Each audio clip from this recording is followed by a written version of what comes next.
How are you? How was Italy? This is my daughter, Gitana. Hi. Your daughter? Oh, great. Yeah. Yeah. Can you hear us here? There? Great. Hey, Mike, anyone have anything they like to ask? Like, what am I doing here? Yeah. What's it all about? What's it all about? All right, well, let's just start simple. Have you ever heard about this idea, the non-duality? You have, yeah. I've listened to you some too. Oh, you have? All right, so the idea of non-duality is premised on being ourselves reality, but we don't chant that every day, being ourselves reality. It's just let's say, a fact that's put in there, and then you look at what you're not, so to speak. Yeah, because obviously, how we take ourselves to be doesn't feel like our idea of reality, does it?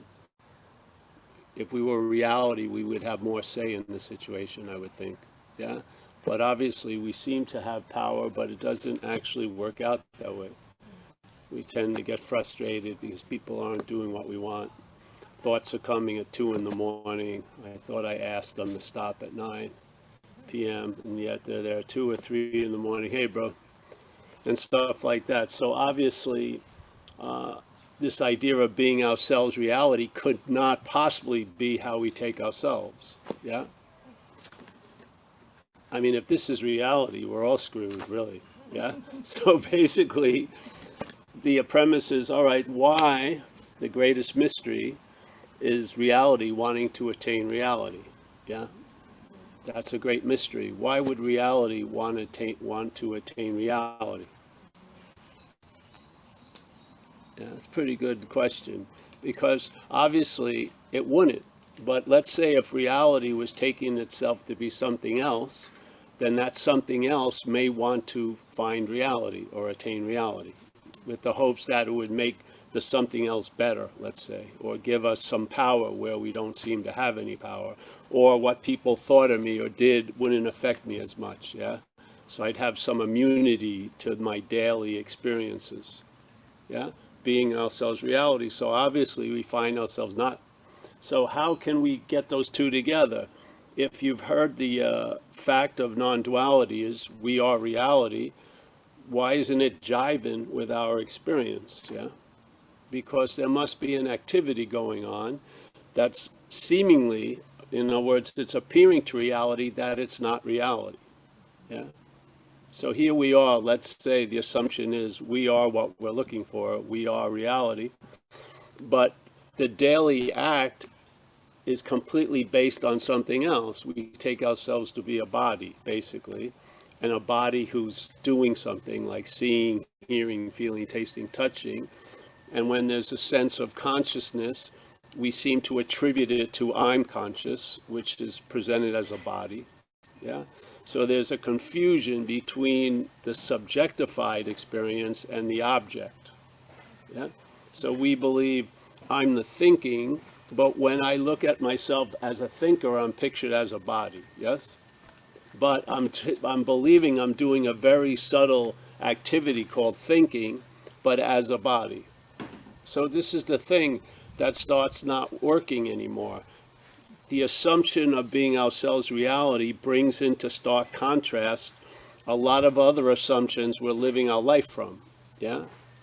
So we start looking at being ourselves reality, we look at what we're not, or these understandings, and we find them as misunderstandings. So there's a great Zen master from around 1200s, I think, called Huang Po, and he would make a simple statement.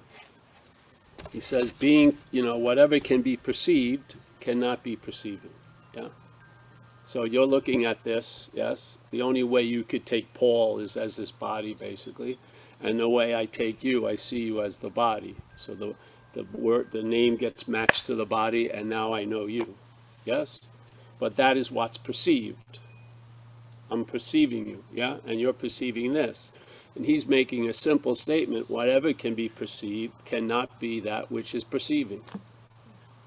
It's beautiful, really, because if you go into your head for a minute, the whole narration going on every day is based on that premise that what can be perceived is what's perceiving, yeah? So when there's seeing going on, I believe I'm seeing. When there's hearing, I believe I'm hearing. Yeah. When there's doing, I definitely believe I'm the doer. Yeah. But basically, which comes first? Does the doer come before the doing, or does the mental state arrive at the idea of being the doer by claiming the doing? Yeah. So is seeing before the seer?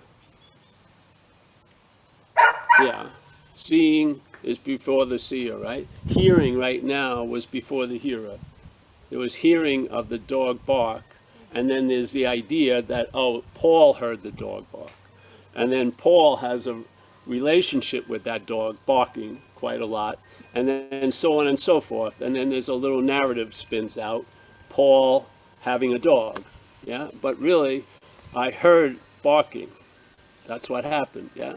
But the narrative is that I, Paul, is the emphasis. The barking is actually miscellaneous in a way, because it's I hear a lot of freaking things, yeah? The hearer of a lot of different things is the one hearer, but there's a lot of different hearing, yeah? Same thing. I see a lot of different things in this yard, tons of it. But the premise is there's only one seer called Paul, yeah? There's going to be a whole lot of actions done today, but I'll separate your actions as coming from you and my actions as coming from here, yes?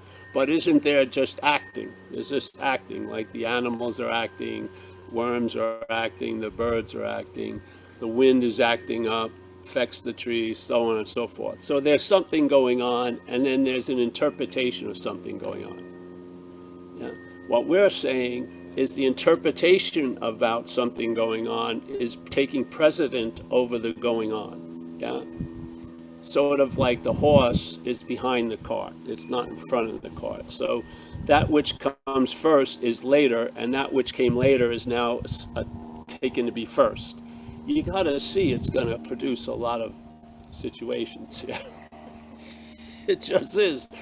No matter whatever happens through you, let's say if you're taken over by alcohol or drugs or something, rage or something takes you over, and then there's behaviors that are demonstrated, your head, when you come to or something out, out of that fucking fugue, is going to claim to be the doer of all that, yeah? So I did all that shit I did while under the influence, though I haven't been under the influence 33 years, and I don't do much of that shit anymore.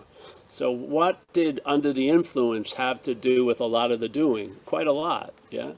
In a sense, something was doing through me, almost like it was using me for transportation.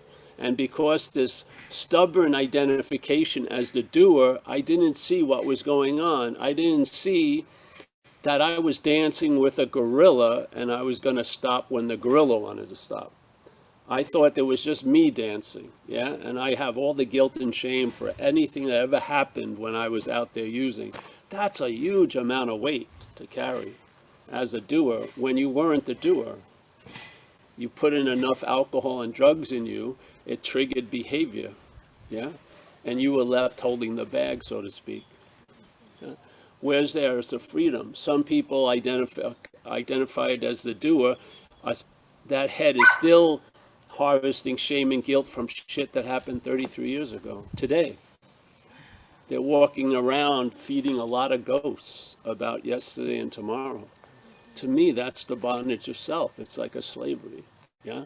It's not a slavery with a prison and then you get the great relief of leaving the prison. It's an activity of being imprisoned, so to speak, yes? Because we're dominated by the thought system. I'm not dominated by your thought system. This is important. I'm dominated by my thought system. The my is the key. That's where things can change, yeah? Because there are thoughts, but the idea that they're yours is not true. It's an appearance. It's appearing to us that it's true, and because we're reality, we give it meaning, yeah? It appears that when this thought is noticed, I must be the fucking thinker. I mean, seriously.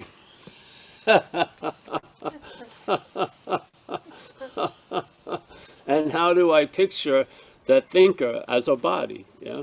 The head immediately images Paul. Just like if you think what Paul was doing 5 years ago, the only way you could go there is by picturing Paul as a body. So the premise from the mental point of view is you're a body, and not only that, you're the seer, the hearer, the feeler, the taster, the toucher, the doer, the not doer, yeah, the should've, could've, would've, didn't, I'm fucked, won't, all that, all those activities that are producing tons of meaning every day. That whole opportunity is based on a premise that's not true. Yeah, that's all. So what would happen? It's not heavy lifting, really. The heavy lifting is having faith in this something else that you and I have made to be ourselves. Yeah, this idea. Yeah, that's the heaviness. The lightness is the relief from that, really. When you get relieved of that bondage. So basically, when I came into this program of recovery 33 years ago, you know, I felt incredibly terminal unique. I was sitting in a room and people like me, though I didn't see them as like me, were there. And I felt, you know, no one thought like I did. No one felt like I did. No one had done the heinous things that I did. And I was pretty much in a mental cocoon, basically, and couldn't be reached, really. And I couldn't extend out. I couldn't be reached. I couldn't extend out. I was pretty much isolated and feeling right, really. And why the fuck did this happen to me? Well, because I broke the law. And the police caught me, that's why. So there would always be like, why is this occurring? Because I keep doing the stupid thing I did that brought me to jail last week, this week, and I'm back in jail. So it's not rocket science. But there was a stubborn drive to try to get out of me through drugs and alcohol, because I seemed to be quite uncomfortable just in any day, yeah? Because my head was going off like fucking crazy. And it was pinning me down with thoughts of yesterday and tomorrow. And I was sort of felt like I was suffocating. I wasn't, but the drama was I was. And I would do almost anything. I would do anything to get relief now. I'd pay any consequence tomorrow to not to feel uncomfortable now. That's a slavery right there.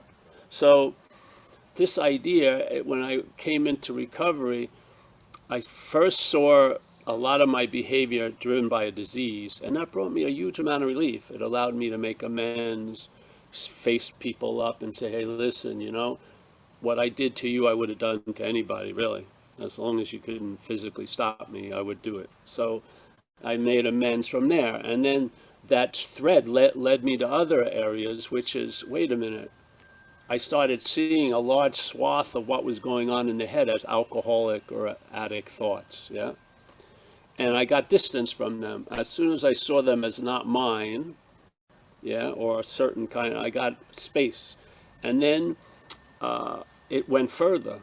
I saw the idea of self, this idea of Paul as a mental imaging, really, which is supported by the mental processes. Like when you're thought about as a body. When you're pictured in the memory, you're pictured as a body.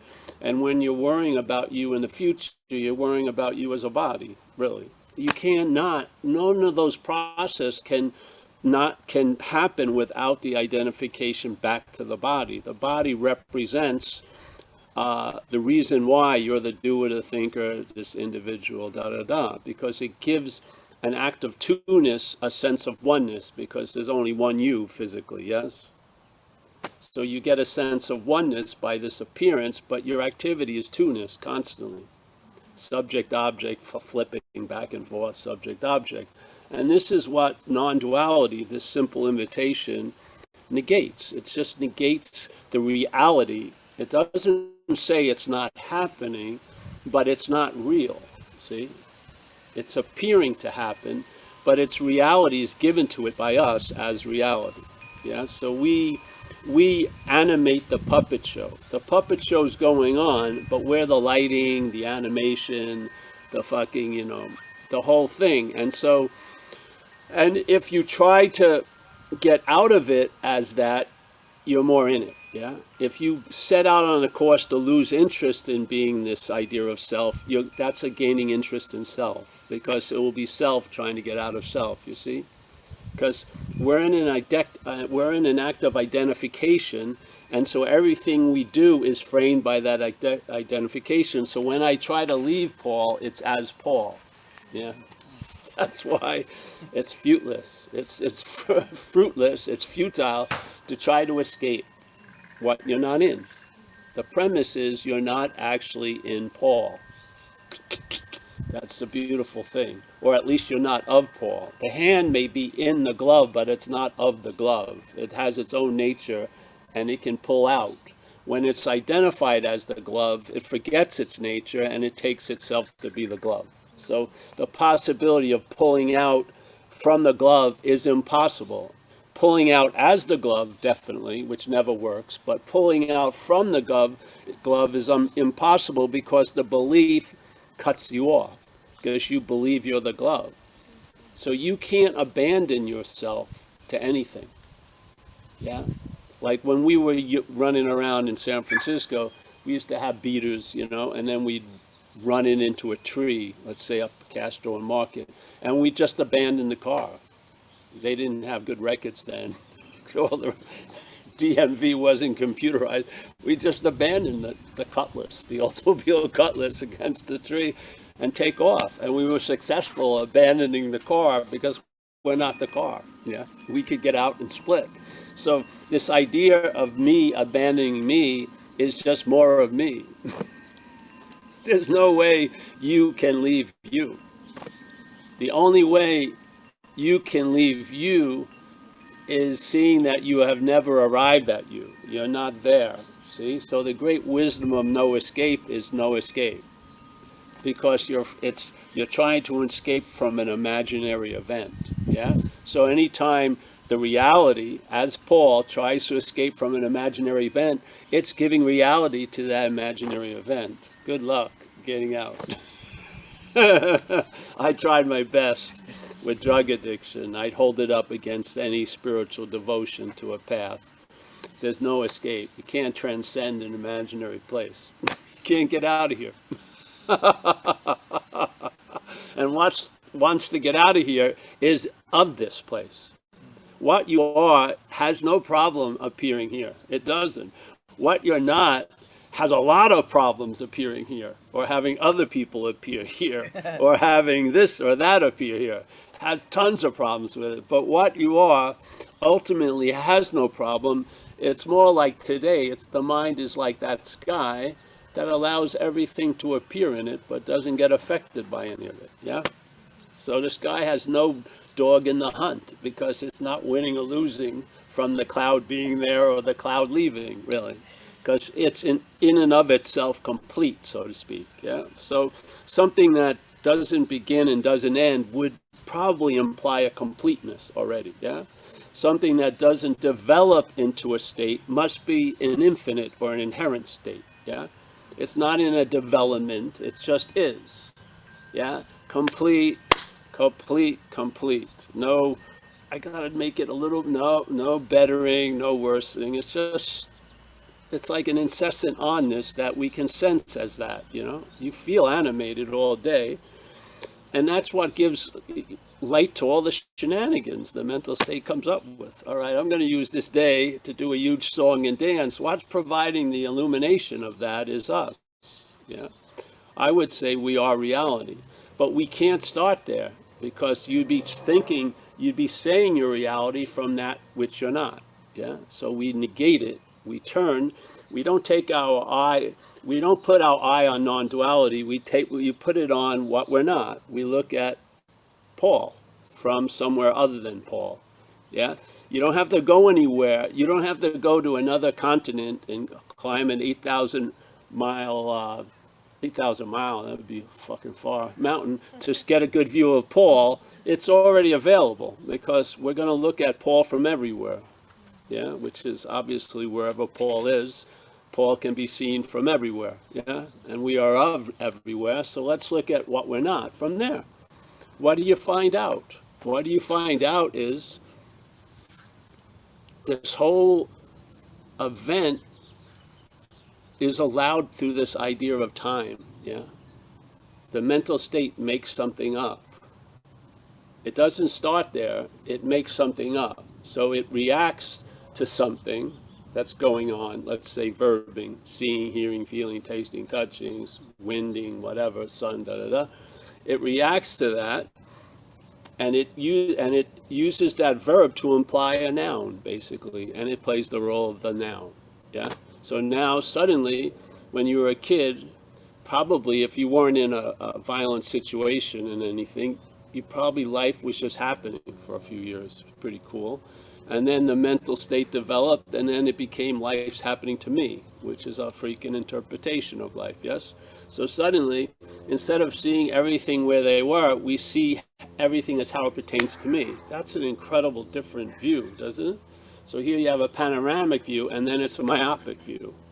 And then the myopic view obviously desires a panoramic view, but as the myopic view, yeah, which it can't do. Yeah, so all it can do is have conceptions of a panoramic view, but they're only being entertained as a myopic view.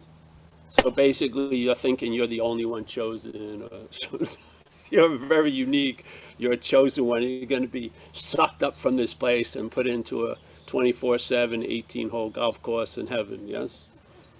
And just fucking have great knees and shit like that. Look pretty good. Don't go bald. Whatever. Yes. So this is just, I ran into all this. I mean, I really did.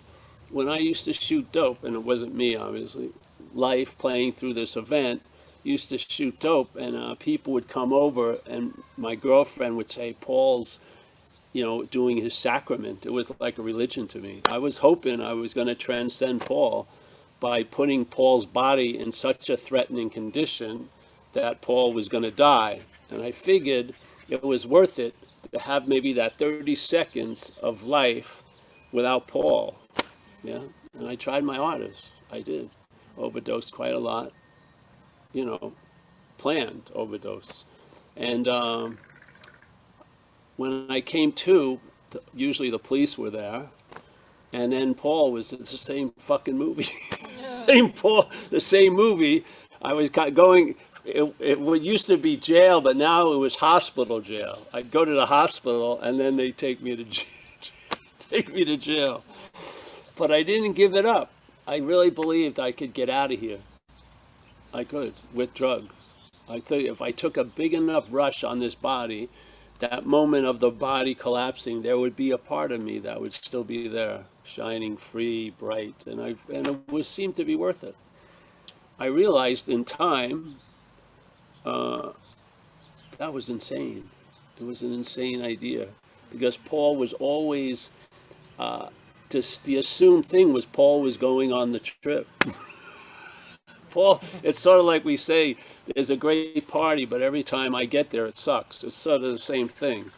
We want all this to include Paul, but it's really an exclusion of Paul. And it's not even an exclusion of Paul. There is no Paul. It's an exclusion of interest in selfing or Pauling. Yeah. When that interest is removed, it starts enriching your life. And then you realize how enslaved you were by it. It's the same energy, but how it's used is going to determine the manifestation in this place of experience. Yeah. So if the mental state is using it, it's going to enslave you to the past and the future, to body, emotional, physical, financial conditions. You're going to be enslaved by a lot. When that same faith, not given over to the mental state, shows up, it enriches your day. It just allows you to have an ease and comfort. Yeah? Yeah. Pretty good. I mean, if you want to, know the tree by the fruit, that's a pretty good indication. You're sitting under a good tree today. Yeah? Because you're chilled out. And then you can enjoy peace of mind. And your attention isn't totally up here, so if a hummingbird flies by or you hear its wings or something, you're available to follow what's happening, because you're not following what's not happening all day. You're not. You're available. So, so first I thought Paul was going to get non-duality. I did, obviously. And then I thought Paul was going to experience its own absence, that didn't work out. And I thought Paul could become a non-Paul. That doesn't work out. So basically, it just got down to simplistic negation. And then there was an extraction of interest in a lot of the shit that kept that idea of Paul buoyed, that kept giving it mouth-to-mouth resuscitation every day and every night. It was taken off life support, and without life supporting it, it gets a lot more see-throughable, so to speak, yeah? Because the opaqueness is given to it. It doesn't have an opaqueness, yeah? There isn't an illusion, as a great master says, that's illusory, yeah? We make up illusions, we do. And the only illusion that could fool reality would be an illusion reality made up, basically, yes? So basically, we're in that state, knowing it or not knowing it, of being reality, making up that we're something else. And this something else, we've given it to be us, and then we listen to it all day, yeah? Firm in faith in that something else that we made to be ourselves, we become, actually, that act is the act of denial of what we are. Yeah? Now, no one who came here, or no one on this street, if you caught him in a moment and you said, are you in the act of denying what you are? No, you probably wouldn't. I'm soaring, or I'm having a sandwich, or I'm fucking resenting you for asking me this question. Yeah? But in fact, the way they're looking at it on a giant diagnostic is, if there's an act of faith in this mental activity, yeah, so firm in faith in this something else you've made to be yourself, which we call selfing, yeah, yeah. When that's going on the other side of that coin, there's an active denial of what you are. That's duality, yeah. So this one getting emphasized tries to de-emphasize the other, yeah. This is just seeing one. It's sort of like having a thorn in your shoe, and you've been walking and you've been uncomfortable for weeks or first, so now you have big resentment about the shoe. You're fucking, I hate, my grandmother bought it for me for Christmas. Fuck you, Grandma.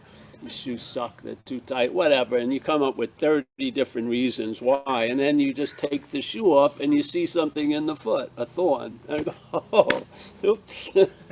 Sorry, Grandma. Oops, it's a thorn. So you look around and you find another thorn, and you use this thorn to take out that thorn. You don't replace that thorn with this thorn. Yeah, so there's no replacement. You don't replace two with one. Yeah, you see there's no two, and that's that. And really, the dominant number of the new math that you'll be involved with is the primary number is 0, not 1. It's 0. Yeah.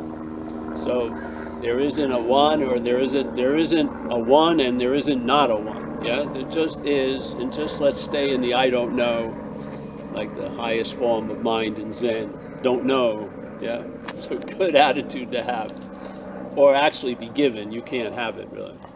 Because if you were trying to have it, you'd be looking for some kind of advantage, and that will just reinforce what you're not, yes? But you get these eyes to see it, and you've lost interest sufficiently that you can travel lighter as Paul now, yeah?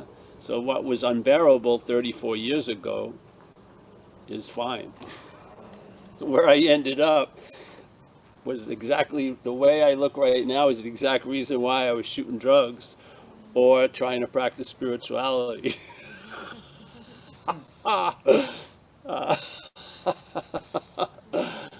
Yeah, so what a surprise, eh? You make it through about 34 rotations, you get spit out, and there you are, exactly what you didn't want to be. Yeah, so, but hey, you just start having the ability to see what's being presented through thought and through interpretation as not you, yeah? And that leaves an opening for life to appear through you, yeah? Yeah, and then it starts hitting you, or the reflection of a life without Paul starts reinforcing this idea. And then the less of Paul, the more of what we are, in a way. Yeah, and then Paul gets to be more an individual when Paul's seen as not an individual, because there's tons of Pauls out there. There are. They may not look like me, but they think exactly like the system thinks. They have the desire to get out of themselves without any wisdom concerning that, so they're fucking getting loaded or doing something to try to forget themselves, and all they're doing is remembering themselves even more. So there's millions of us like that. So, you see what you see.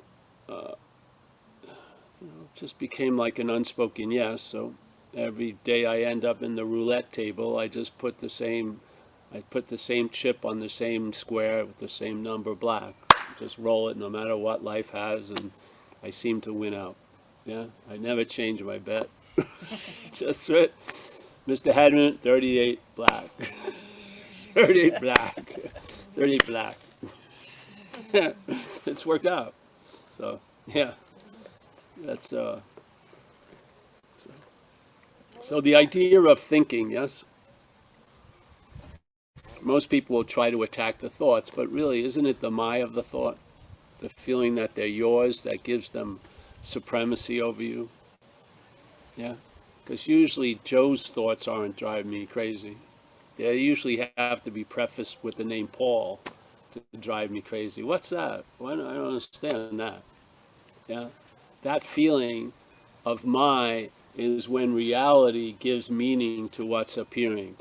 Yeah? The my is a transfer of quote unquote reality to that which is appearing.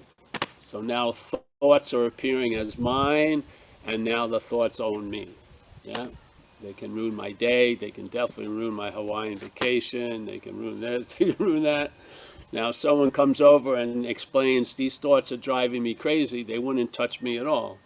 But the same thoughts driving Chris crazy, if they were held as Paul's, they could probably have the power to fuck with me. What's that? What's that? Is it thoughts the more important player, or is it what's before the thought? Us. Again, always us. Same thing in recovery. Recovery has a perfect plan, but if the person who's the patient has no interest in it, it'll never work. Why? Why does the person who's super sick override the solution? Because it's reality. If reality doesn't want to take a solution, it won't. It can be a perfect solution, it doesn't matter.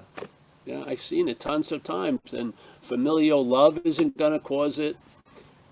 Nothing's going to make that fucking person budge. They're going to be right and alone and die drunk. Yeah? There you go. You can explain it till you're blue in the face. It's pointless. Yeah?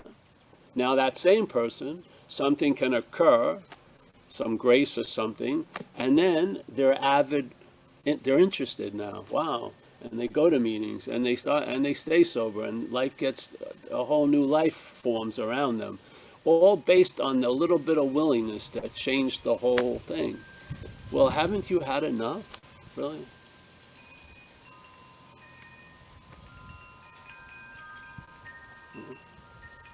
Do you really think thoughts represent you clearly? Do you really feel that system isn't failed? Look at it. If it was a furniture store, and let's say you ordered a couch for Wednesday, and you went there and saw it, and on Wednesday the couch came, it looked just like you saw it in the place, at the exact same time, yeah? Would that furniture store need excuses, rationales, and blame to cover up its failure? No, because they delivered the goods. Look at your head. It's constantly blaming either someone else or you, rationalizing, and all this activity because it's just simply a failed system. It's not meant to be relied upon. It's meant to have an entertainment of listening to the interpretation because it's funny. It's funny to see a consistent myopic view no matter what. Yeah, so like the worst thing ever happened to your friend, and you feel like, do I have cancer? It's always brought to you. It's fucking funny, I think, in a while. You don't take it, oh, I should never have thought that. I didn't think that. I think it's fucking hilarious in a pathetic way.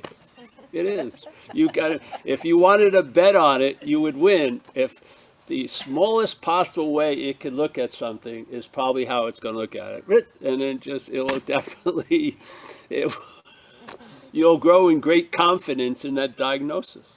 And if you're having a good time, you'll be wondering, when are they going to figure it out that I'm a fraud or I don't belong here or whatever?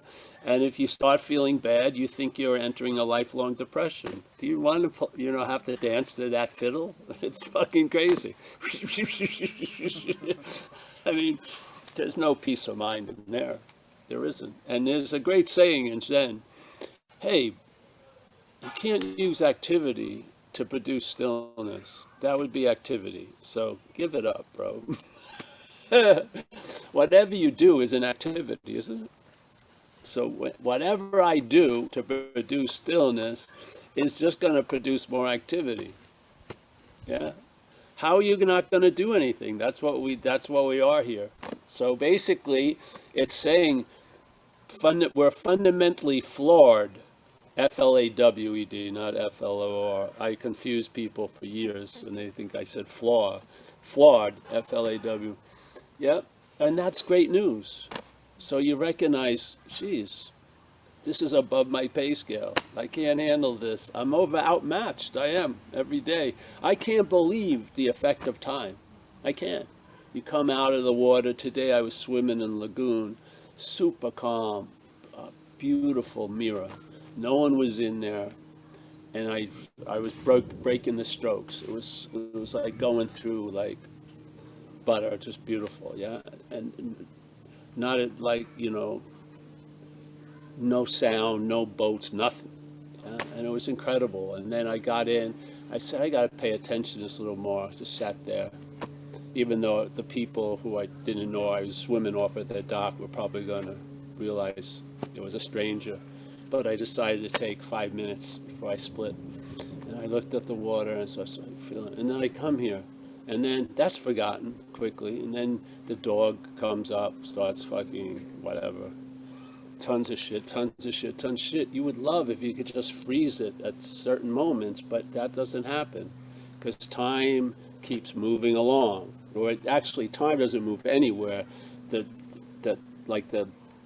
chairs on this Titanic get moved, yeah, constantly. So just when you're comfortable, you're going down, whatever. You can't win, yeah. That's the beauty of it. The message here is disarming. You're outmatched, You just recognize it. I went 3 weeks, $8,000 retreat. Took the Wi-Fi, took the phone, no calls from outside, no Instagrams, no, oh, I'm in a retreat, no pictures sending out.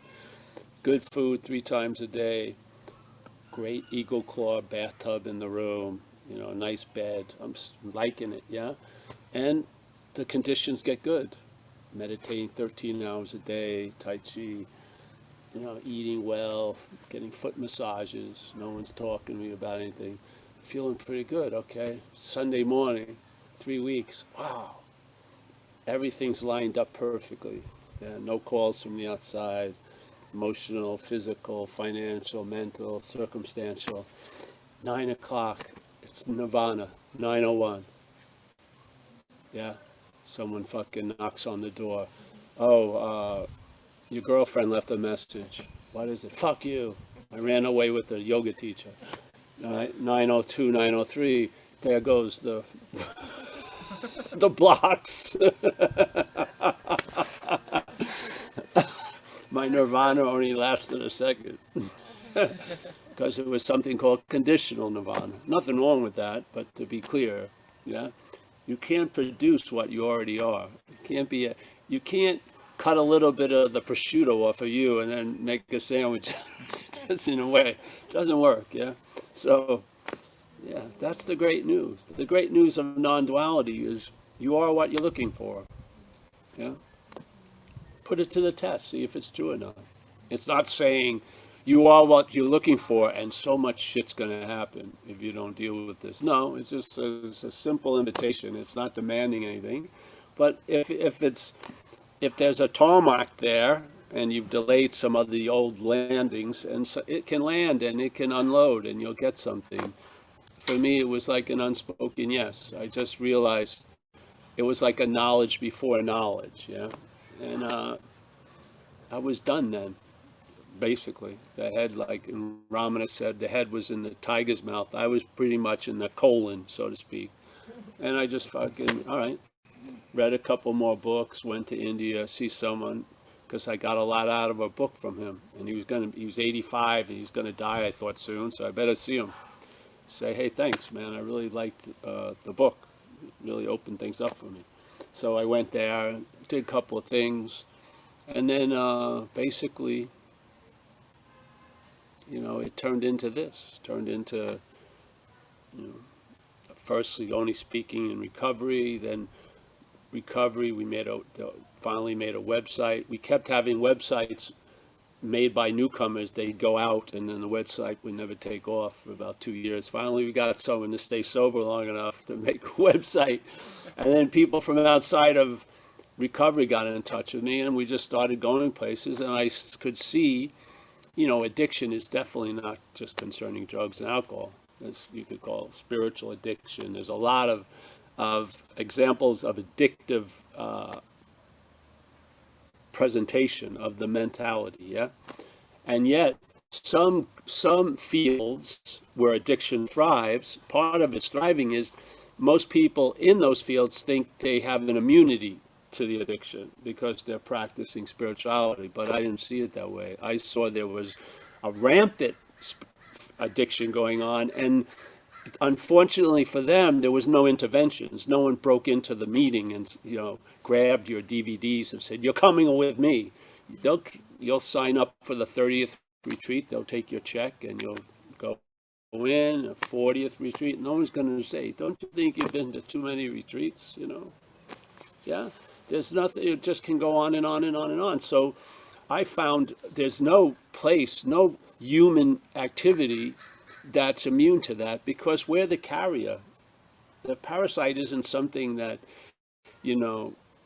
jumps in. We're the bringing of it. Yeah, we bring the addictive nature to the whatever we get engaged with, as the one who's engaged with it. As soon as Paul is practicing spirituality, a lot of shit comes through Paul. Yes. If you just see there ain't no Paul, you probably won't be practicing much spirituality.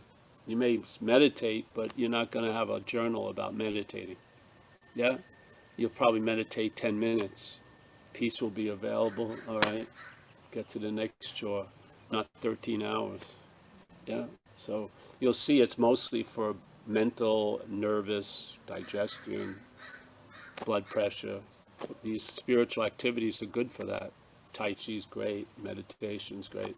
But when I saw myself meditating 13 hours a day, I had to come to the conclusion I thought I was going somewhere. Paul thought he was leaving. Once again, to be rudely awakened, to the point I realized, in fact, unless there's that intervention of what we are, Paul never gets it. Paul continually believes, no matter what the evidence is that he can get out of here. He can. I never saw there was a point where it would finally admit in a humble manner that I can't get out of me. Self can't get out of self, but I never saw it. Something had to intervene and put a stop to it. Yeah, and then I was shown self can't get out of self, not from the experience of self, but from mind, us. And I saw it, and it was beautiful because it ended something, ended it. And then after this being whipped and, tried to be driven and motivated to do shit that it's not really that into, there was the Urban Renewal Project was canceled, and then acceptance, which I hadn't felt since I was, from my grandmother when I was growing up. Acceptance flooded into this little field of Paul, and man, that acceptance was the perfect atmospheric mix for the action figure. Yeah, it was tired of getting whipped into behavioral fucking asceticism or extremeness and shit like that. And it was just a great exhale, and the body got healthier, and everything happened in a really mysterious manner.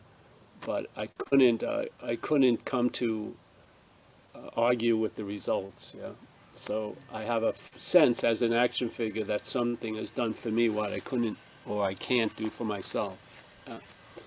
By finally admitting that and coming to terms with the failure of what I used to take myself to be, it's brought an incredible loss of interest in all that activity and a gaining of interest in, now, here.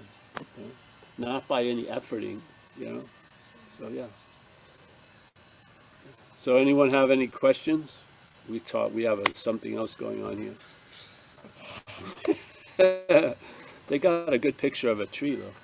Nice. Hey, Mike, anyone? Can you hear me? Yep. John Luna raised his hand. Hey, John. All right. You Hey, mind? how you guys doing? To eat or something? What's up, Paul? Yeah? Oh, sorry. Yes. It's okay. So you went away to Italy, which is great. Oh, it's John Luna. Yeah, from Long Island. Get some nice weather here today. So while you were gone, I listened to some. I didn't listen. I read a couple of Ramesh Balsekar, and really goes great with your teaching, and had a lot of felt a lot of things just unraveling.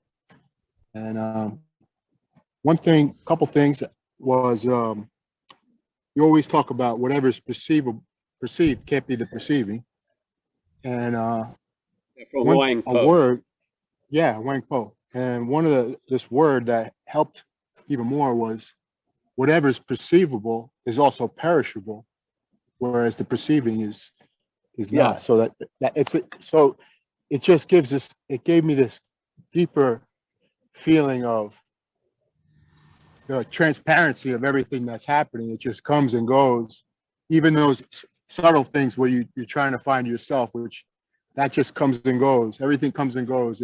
It's the limit. It's the starkness between the time and the timelessness. Yes. And that came through really clear. And then the other thing was, the mind, and it's always got the big project of becoming and all the problems that brings. And there's always all these conundrums.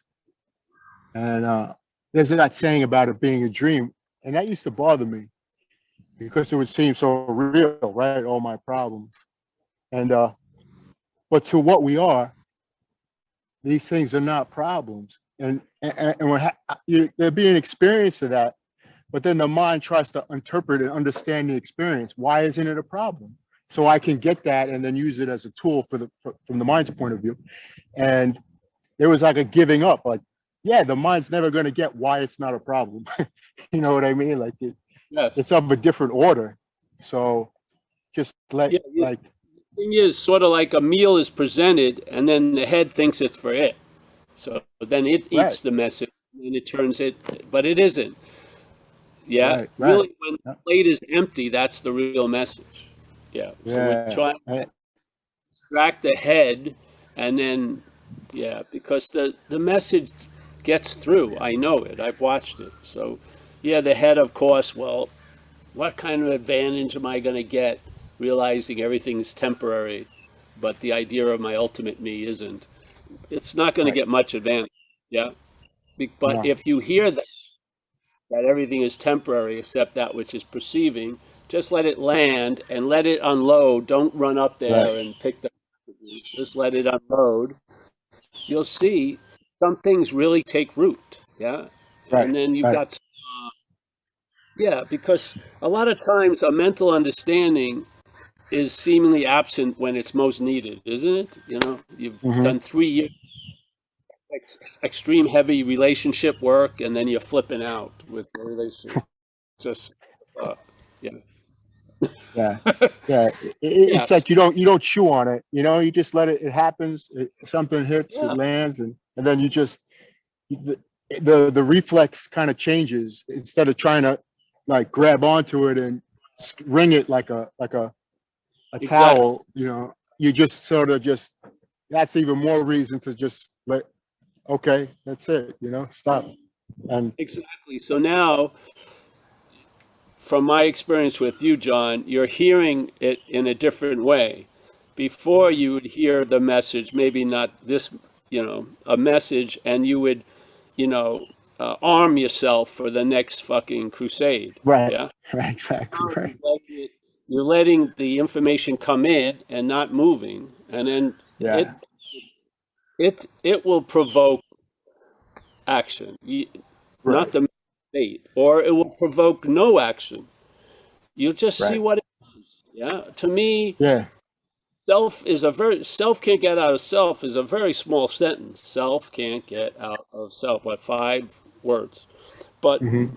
when it lands and you don't try to make anything out of it, that fucking little statement is is like gives new sight quite a lot. Yeah, because you're wondering why you keep doing shit. If you because you have a belief that there's volition, and I should have learned by now, but there's no volition. Yeah, and this Right. programming, AI, it's not advancing. It's programming. So self Right. can't get out of self is never gotten by self. Right. It just keeps trying to get out of self because the self it's trying to get out of it as a Paul, as a John, as a Z. And so it doesn't get the message of self can't get out of self because one aspect is seen as Paul. It's taken personally. And in that Right. personalness, it's given powers it doesn't have. It's gonna work this fucking time. It ain't. Right. You don't get Right. the message. Yeah? So the you're not that. You can't get out of self. Right. It takes a minute. It takes a minute for the character to accept that it's really not. It's not doing any of this. Really, it's not. This Well, it'll is. be less than a minute. Yeah. Yeah. Right. Exactly. It'll be instantaneous, I guess, in a sense. So But it's just fact. And then there's the pantomime. right. See, it's not a fact dancing. There's a fact. You see what was the dance isn't a fact. The dancing keeps continuing. It's not Right. based. Right. It's Right. based on, say, it's wanted enough breath and enough momentum to last 93 years. So you're going Right. to pass away at 93 years or something, and that's about as much energy that it had. It's Right. not infinite. So it's sort of like, those paper sailboats on the pond, with a little candle, and they go, and then they have the self-centered program where the whole story is based on you navigating the the wilds of the Yeah. pond, captaining and da da da, or being a terrible captain. All the while, it's just doing what it's doing, and then the candle's going to go out, and there isn't going to be Paul going, the candle went out. Right. Right. Exactly. Right. Right. Fall is part Right. of what goes out. Fall isn't a Well. long Yeah. Yeah. Yeah. fucking thing that's inhabited the body. It's of the body. The Right. yap, the voice box is of the body. Yeah, it's. I'm a real girl. I used to work at a sex shop, and uh, I was a young Catholic kid from Long Island. You'll know this well, John. I was a young Catholic kid in Long Island. Ended up in Florida, fucking around. I got a job at the Pink Pussycat Boutique in Coconut Grove, and there's a store in the Village in New York. They have 3 stores, one in Florida, and so I got a job there, and I started selling like a lot of paraphernalia, and so we blow up dolls with 3 orifices, pretty much. Yeah, 3 holes, and then came with strawberry blonde, red, strawberry black and blonde. And I had trouble selling those, yeah, because a guy would come in, and I'm thinking he's going to go home and fucking sleep with this doll. And I was having trouble, but we talked it out. And then they had a new version that came in with a voice box, and you pull a string, and it would say, "I'm a real girl," or "I love you," and I quit. I hit my limit. It just broke. I couldn't see my grandmother condoning my, so I just took. So this is sort of like that. The voice box is saying it doesn't, in all of its narration, that it's of the body. You think it's something else. I'm just flew in here for 80 years. No, that voice is coming from here, not from the infinite. No, Yeah. it's a mental, when you get one of those robocalls and it Hmm. sounds, yeah. The only reason Hmm. why it doesn't sound robotic to us is we think it's us. Once you start seeing it's you, it sounds like a robocall. You're going to be fucked. Exactly. Yeah. Right. Might as well just give up. Spend all that Yeah. money. Yes. Your It's girlfriend's the planning. same. It's the same conundrums. It's the same dilemmas. If you try to block it, you try to block it Yeah. as you, and you get more mail, more Yeah. fun. Yeah. Right. So So yes, yeah, it's really nice. Just there's some just happens. I don't know. It's just it's yeah. not a. Yeah, that's where you start to relax and not worry about it, and then more happens because you're not worried about it. You're just riding the current. Yeah, Yeah, that's what it I feels can't like. Yeah, believe how nice a day it is in Long Island. Wow. I know. We don't. This is the only. We got our 6 weeks, and maybe 8 weeks. Yeah, Easy, that's about it. easy. Stop talking to me and just enjoy it. Nice day out there. Yeah, that's why When I'm we outside. Yeah, yeah. when we moved from New York, What's that? almost every day here would be one of the top 5 days in Long Island for years. California. Anyone else there? That was a Uh, very good description, John. That's how something's there's an extraction and then a fulfilling at the same time. So there's a loss of interest in the fulfilling, and then you get fulfilled by the extraction of that desire of fulfillment. Yeah, that's how it actually works. The best shit comes to you when there's a loss of interest in getting the best shit. Really. Yeah, I've watched it in myself and in others. It's just the way it goes.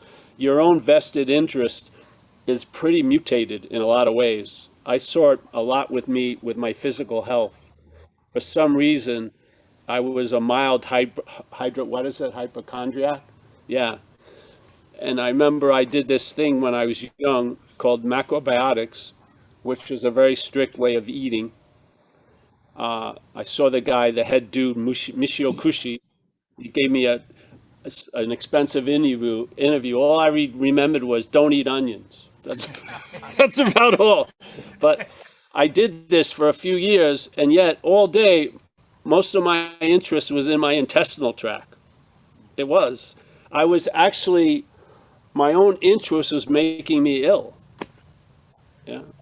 Now, how are you going to do that? Because try to lose interest as that's more interest in that.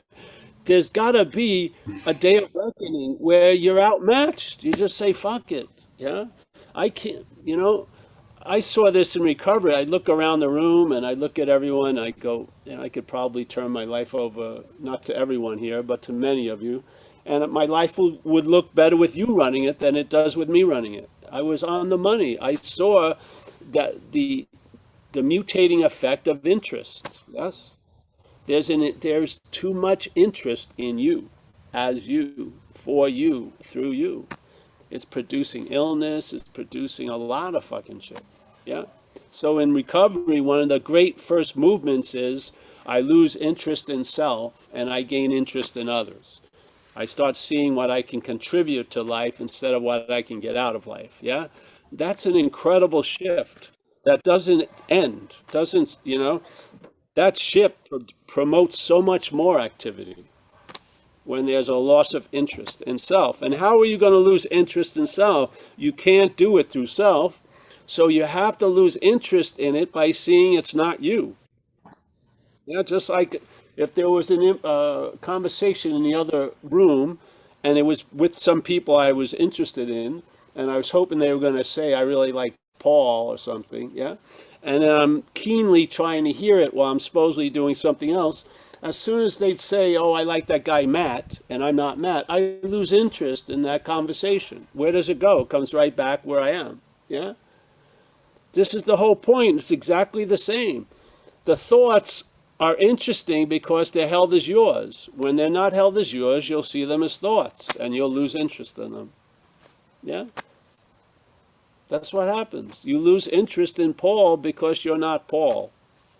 That's it. You don't lose interest in Paul because you're Paul. That's more interest in Paul. You lose interest in it because it's not you. Yeah? You are actually of the seeing, hearing, feeling, tasting, touching. You are of the perceiving. You are of that. Yeah? And you're not, you may be in here, but you're not of here. Yeah? And really, what you're looking for in here is from the of. And you're going to be where it's brought through. It's going to come through us here. Yeah, you're not going to find it here and then gobble it up, because it's a product of what we are. And we're appearing in here. Yeah? That's why, that's Buddhism 101. John was touching a little bit of it. You see everything is temporary. That's why it's not satisfactory, because you're looking for some long-lasting satisfaction. You're shopping at the wrong fucking store. Everything comes and goes here. Yeah?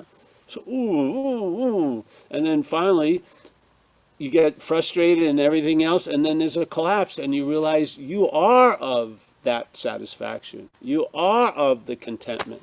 So now the contentment isn't based on the situation you're in, it's based on what you are, bringing it into the situation you're in. Yes, different, totally different. And it doesn't have to go back. It doesn't keep falling. It's not, the needle doesn't keep jumping the groove. It gets into a groove, just like in recovery, I'm in the habit of being sober. Yeah? Well, you're in the habit of being awake. Yeah? It's like, if you like that guy Ramesh, this person sent me a video of him a couple of years ago, and I was wondering why. And they said, just listen. So I did, and then someone else spoke, and it was me. It was the first day I went to visit him. And he had and I was, fucking around like usual. And he said, okay, Paul, do you have a place to stay? Yes, what do you do at home? Not much. And I said, all right, I'm a house painter or whatever. So he said, okay, so you have a house, yes? I go, yes. He says, okay. Now, having the house is like the impersonal, let's say, presence, yeah? And then there's the personal presence of Paul. Now, Paul goes to work. Does Paul have to keep reminding himself that he has a house? No. He's in the assurance of having a house, yeah? He has faith. It's been revealed he has a house. So while he's working as that seeming personal presence, he's not trying to remember the impersonal presence. He knows the impersonal presence. You see? This is the same thing. Self trying to remember it's not a self, that's not necessary. You hear the message, it gets established, and then when you're in your little personal experience, there's a knowing. It's not an experience you're having every second. There's a knowing that you're of the impersonal presence. Yes? Why? Because it's a fact. That's the home. You're going out during the day doing shit, but you always return back to that home. In this case, it's like that. So it was really cool to hear it, because I don't know how I took it that day, like 21 years ago, but I took it quite differently when I heard it from here about a year or two when they sent it to me. Yeah, why are we, because we're identifying, thinking we're still a personal presence that has to remember the impersonal presence. No, you're not a personal presence. It's the impersonal presence appearing in a way that it's taken personally, yes? But it's the impersonal presence. That's all there is, yeah? So trying to remember it as what you're not isn't remembering it as what it is, yeah? So it saves you a whole lot of more time, to tell you the truth, yeah? So If you've had a sense of it, rest assured that's true. And then you live life and you go through a lot of what comes and goes and stuff and everything, and you realize there's an incessant onness that precedes all things. And it's way before thoughts. It can't be thought about. I can't see it. I can't feel it. I can't taste it. I can't touch it. But there can be an intimation of it. Yeah, a presence. It exudes something, and the presence can almost be reminded of itself. Yeah, with a vagueness of this. Yeah, and so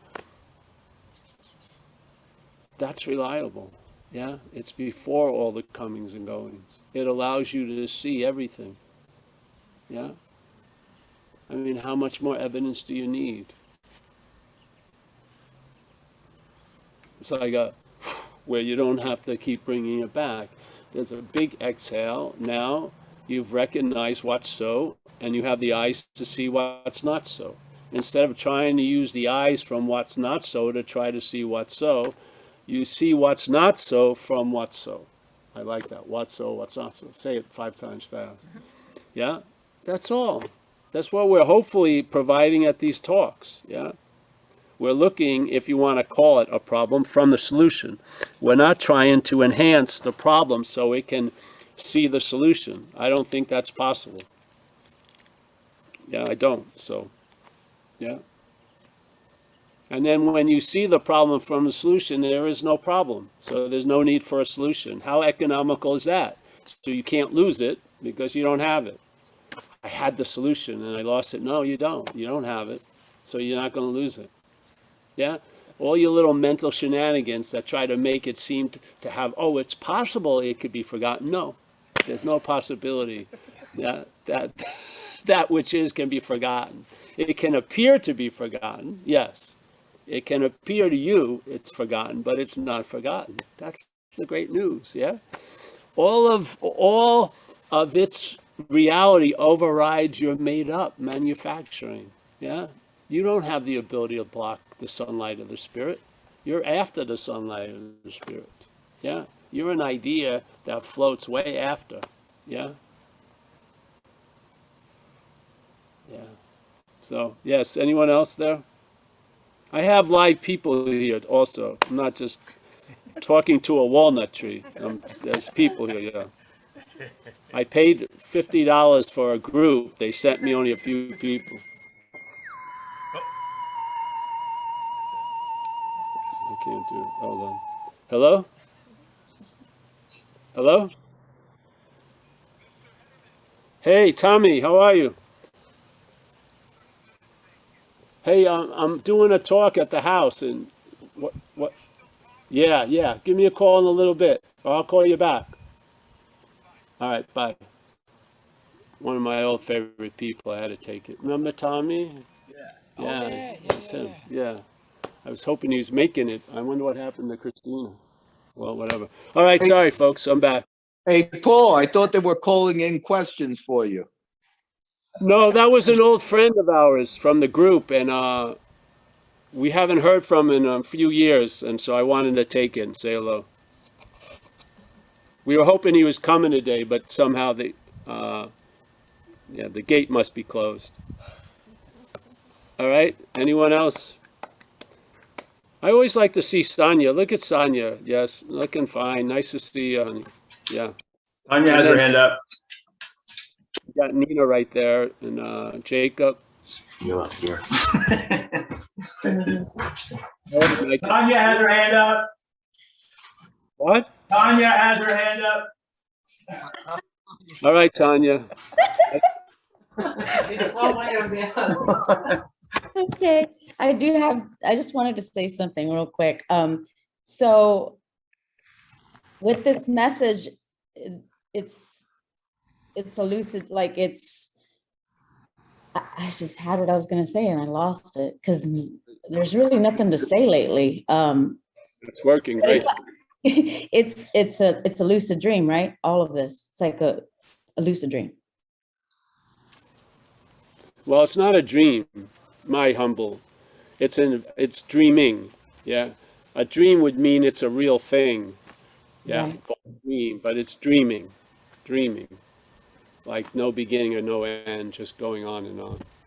But it would Yeah. be akin to, would it be akin to like what we experience at night in a dream, but like when we have a lucid dream, that's what it, I that's, would think I would say it's very much like the dream at night, but in this dream, this is called the awakening dream, the awakened dream, which we don't wake up from it, like the one at night. The waking up is a different event, yeah? So obviously, the one at night would be real until you wake up in the morning, yeah? Then you, as waking up, gives it an unreality, yeah? So that tiger that was scaring you in the dream doesn't scare you when you wake up because you see the tiger wasn't real, yeah? Now, if you didn't wake up, you would have been living in a world of the tiger was fucking real and shit like that, yeah? But this is the whole idea. In the awakened dream, we don't have such an event, so to speak, where we come to, have a breakfast, and then, all right, this seems to have a lot more extension in time, don't you feel? But let's look at it this way, Tanya. So let's say that you take a gulp of a salt Slurpee, 5 second, and that's the dream. You were dreaming, you took a gulp of a Slurpee. And then the next night, you dreamt of a 90-year life. Yeah? With all this stuff. Now, how long did it take to wake up from both those dreams? Same, eh? So, even though while in the dreaming, the 90 years gave a lot more meaning and shit like that, it has the same effect as a 5 second one when you wake up. So, the idea of time doesn't have an influence when you're awake up. Yes? So you see the 300-year-old dream just like the 5 second Slurpee. Yeah? Yeah. We're not having that. So this thing has more extension, and there have been a claiming of the night event, so we think we had a dream while we're in the act of dreaming. I guess I explain it that way because Dream at night, it seems to be an exclusion of you being in a dreaming right now. Yeah. I guess I explain, it's so hard to like talk about this, but like in a dream, we can't see what we are. We can just see what's happening. Yes.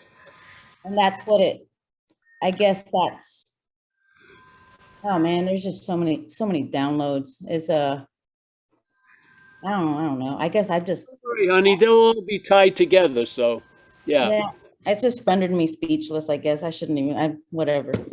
Thank you, Paul. Great.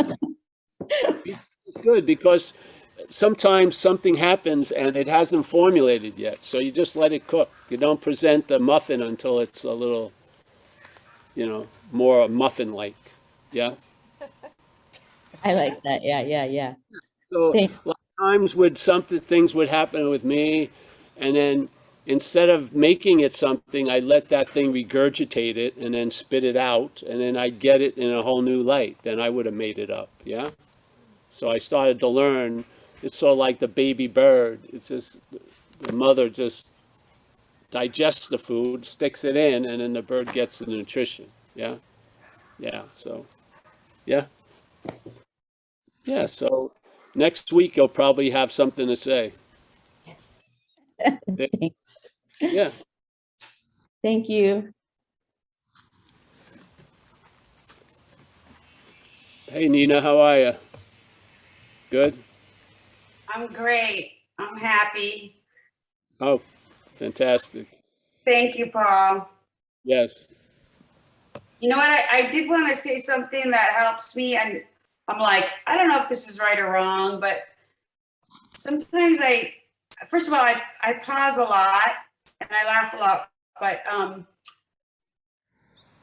I look down kind of at my life and I do feel like it's a Netflix movie and that we're all just characters.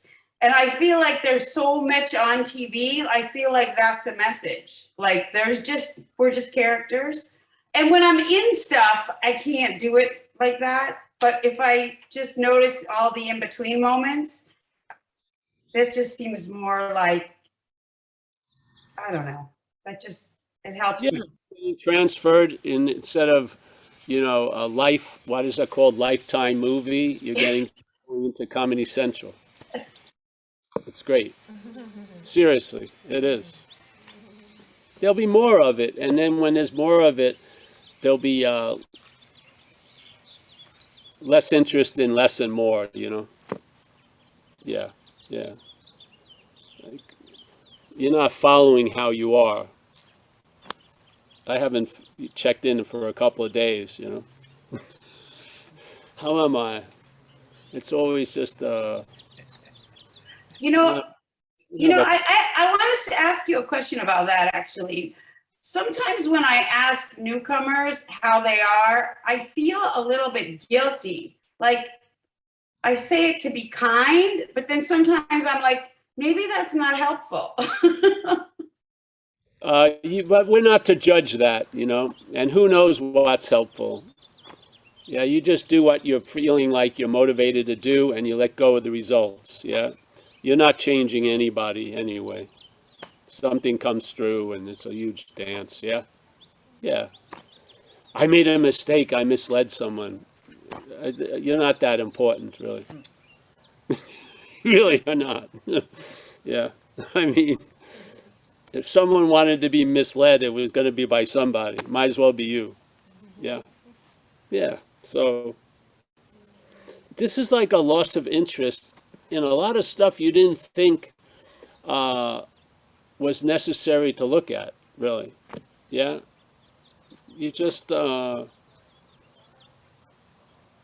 it's not like you send a memo. All right, this is what I want to lose interest in. It happens, and then you read the results, and it's sort of like, well, all right, yeah, and yeah, I feel like just like these talks, the jurisdiction ends when it comes out of this mouth. I have no idea. Sometimes the days I felt the worst, people thought that was the best talk. It just goes on and on. I have no idea. So, yeah. I lost interest in it. You would think I'd have to have interest in this to do, but I don't. I lost interest in it about at least 8, 10 years ago. I held out for a few years thinking I was going to get something, but then it really became clear I'm not getting shit. Yeah. And it's just like a big empty, oh man.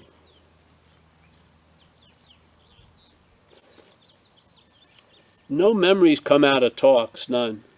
Yeah? You don't remember shit. It's just like an empty hole. But I like empty holes. You can look through them. Yeah? So you're during your day, you have an empty hole, and yeah. Something just did it, came through me when I was young. I recognized that. So then I put myself to be of use in recovery, and then it got out of hand with the non-duality, really. I was okay with the recovery, then the rest of it got a little out of hand, yeah.